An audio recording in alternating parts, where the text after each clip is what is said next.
Today, Arizona said farewell to Justice Sandra Day O'Connor in a private memorial in Phoenix.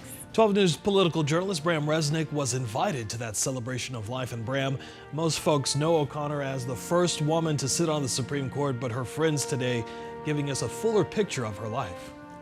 That's right, Jonathan. This was a homecoming for Justice Sandra Day O'Connor after her funeral earlier this week at Washington's National Cathedral. In person and on video, the family and friends who loved her best shared their memories.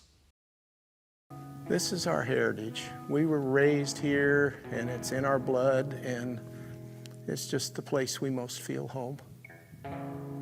Sandra is such a huge person that I could spend the next hour and not even cover it all. A hero to America, and she continues to be that. And it's broader even than that by a lot, but she's my hero. Justice Sandra Day O'Connor's brother, Alan Day, spoke for countless people who never knew his sister. But for those who did, the Days were known in Arizona as being the best of neighbors and always friendly. This was soon known throughout all of Washington, D.C.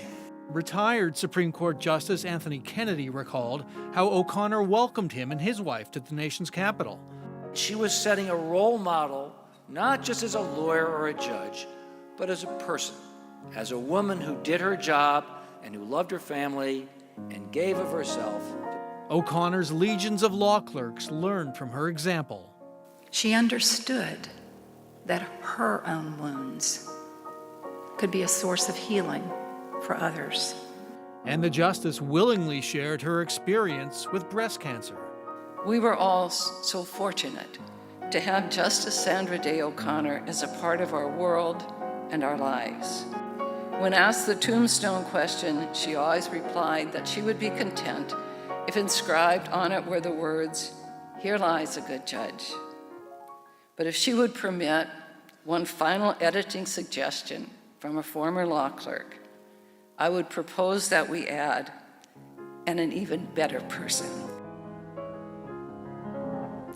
Dignitaries at the memorial included Governor Katie Hobbs, former Vice President Dan Quayle, and Cindy McCain, Executive Director of the World Food Program and widow of Senator John McCain.